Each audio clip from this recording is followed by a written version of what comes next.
So ladies and gentlemen, kuna hizi habari ambazo zimeweza kutufikia hapa ya kwamba kuna dada yetu ambaye anaitwa Melvin Anyango mpaka sasa ambaye ameweza kufungwa gerezani ndani ya Saudi Arabia kwenye sehemu inayoitwa Jeddah pale.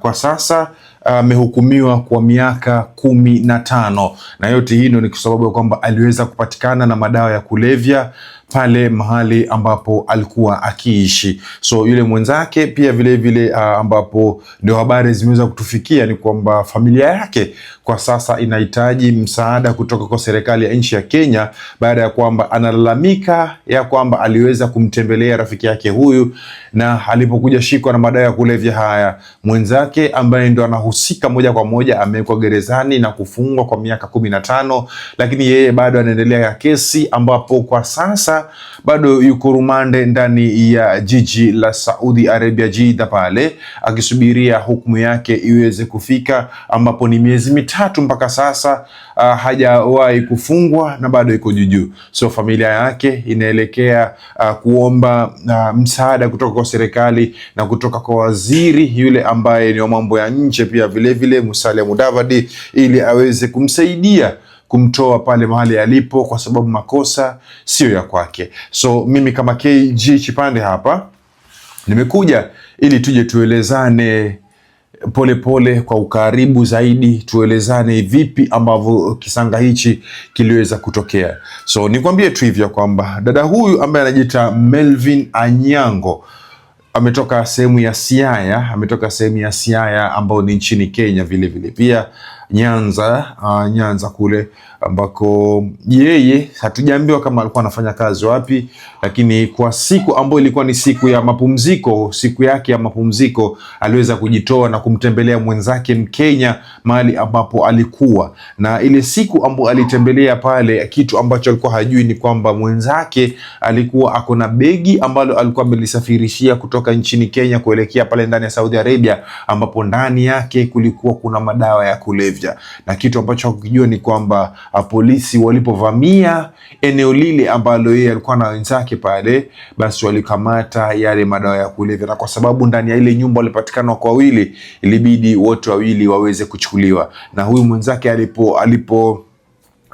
alipokubali ya kwamba ile nyumba ni yake ama ile nyumba yeye ndo anaimiliki, basi hakukuwa na kesi, yeye alichukuliwa direct na kutiwa ndani. Lakini huyu ambaye ni Melvin Anyango, baada ya kwamba yeye alikuwa amesema alienda tu kutembelea sehemu ile, haijabainika ya kwamba yeye pia anahusika moja kwa moja na wale madawa yale, ama alikuwa ameletwa yeye, ama kuko vipi, ilikuwa haijabainika.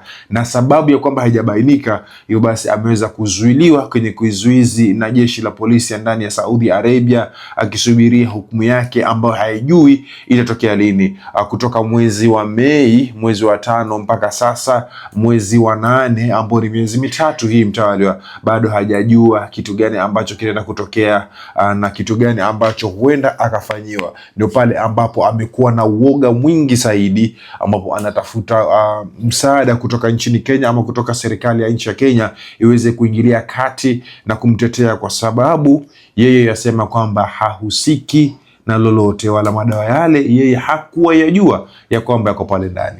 So hapa ndipo ambapo tunaingia kwenye ushauri wa kufundishana na kujua kitu gani cha kuepuka ili jambo kama hili lisiwezi kukufikia. Tunajua wazi kabisa kwamba nchi kama ya Qatar, nchi ya Saudi Arabia, nchi ya UAE ambapo ni Dubai pale, nchi zote, hata Oman pia vile vile, kuna wafanyakazi wengi wa kutoka nchini Kenya, wafanyakazi wengi kutoka nchini Tanzania, Oman pale, kuna wafanyakazi wengi kutoka nchi ya Uganda pia vile vile ndani ya UAE pamoja na Qatar na Saudi Arabia. Tunajua wazi kabisa kwamba kuna baadhi ya wafanyakazi ambao wametoroka kwenye yale majumba ambao walikuwa wakifanya kazi, ambao sasa hivi wamebandikwa jina nchini Kenya wanaitwa Kemboi, ama kwa Kiswahili wanaita Kemboi. Kemboi inamaanisha kwamba mtu amekimbia kutoka kwenye ile nyumba ambayo alikuwa ameajiriwa kazi, na sasa hivi yafanya kazi maybe ya part time ama yafanya kazi kwa kampuni, lakini hana zile karatasi muhimu ambazo zinahitajika ama stakabadhi ambazo zinahitajika na serikali, kwa sababu yeye alikimbia kwa mwajiri wake. Hivyo basi watu kama hawa wengi wao hujipangia nyumba ya kivyao yao ama hutafuta nyumba ili waweze kujipangia pasi kujulikana na familia memba ama hata marafiki ama na serikali. So wanakimbia kwa sababu wakipatikana na serikali ama wakipatikana na mapolisi, basi huenda wakapelekwa kule ambako tunaitwa deportation ama wakapelekwa ndani ama kitu kibaya kiatokea juu yao. Hivyo basi ni watu ambao wanajificha mara kwa mara, na hawa ndio watu ambao sana sana wanaweka vitu. Baadhi yao, sio wote, baadhi yao ndio watu ambao wanaficha vitu ama wanaficha vitu ambavyo havistahili kuonekana, vitu kama mihadarati. Mihadarati utaipata kwa wingi sehemu kama hizi, kwa sababu wale wengine ambao wanaishi accommodation, it's very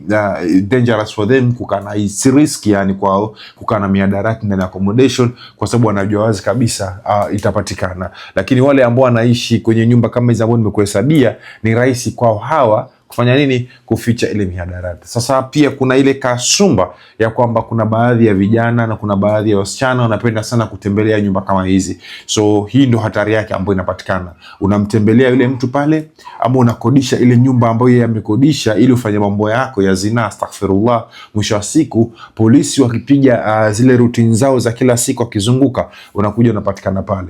Na ukishakuja patikana pale, pensioning ikianza, ule utafiti kwenye ile nyumba kunapatikana na madawa ya kulevya. Atakayepatikana pale ama atakayeshikwa pale ni wewe ambaye uko present, ambaye umeonekana pale, na yule mwenye ile nyumba atatafutwa baadaye. Na yule mwenye nyumba kama yuko pale atashikwa, na wewe kama pia umemtembelea yule mwenye nyumba, pia vile vile wewe pia mtongozana pamoja, mpelekwe ndani nyote. Na hii ndio kitu ambacho Melvin Anyango kimemtokea. So ni kitu ambacho kinapaswa kuwa funzo, kama nilivyosema kitambo hapo kwa KG Chipande, masuala mazima ya madawa ya kulevya wa Kenya ambao wako ndani ya Saudi Arabia ama wako kwenye hemaya la Uarabuni, ni kitu ambacho sitaonea huruma mtu yoyote, kwa sababu ni jambo ambalo tumeliongea mara 50, 20, mara 100, tukalisisitizia, tukaeleza jinsi gani ya kuepukana na story nzima ya madawa ya kulevya ukiwa airport, jinsi gani ya kuepukana na madawa ya kulevya kama wasafiri kwenda zako Uarabuni ama wasafiri kwenda nchi yote ile nyingine ile, na tukaelezea vile ambavyo security it's very tight kwenye hizi airport za Uarabuni. So tukaambia watu, tukawasisitiza, usiwahi kubali kubebea mtu mzigo. Ni vitu ambavyo tumevikemea, ni vitu ambavyo tumeshauri watu, ni vitu ambavyo tumeviimba tukavisema kila wakati, lakini kwa sababu watu wameamua wasisikize, sisi kama KG Chipande hapa, sisi ni nani? Sisi tukisikia mtu kama huyu, tutakuja tutakupa habari, tutakwambia kuna mtu fulani ameshikwa na madawa ya kulevya, amewekwa ndani miaka 50, basi kazi yetu itaishia hapo. Na leo ndio maana nimekuja hapa, nimekwambia kwamba Melvin Anyango ambaye ni Mkenya, ambaye ni jamii ya Wajaluo ambaye ametoka Siaya, aliweza kumtembelea mwenzake, ambaye mwenzake hatujajua kama ametoka sehemu gani, ambaye mwenzake alikuwa ako na madawa ya kulevya chumbani mwake, na madawa yale yakashikwa, mwenzake akawekwa ndani, na yeye mpaka sasa yuko rumande akisubiria hukumu yake asiyojua ni gani ambayo itatokea.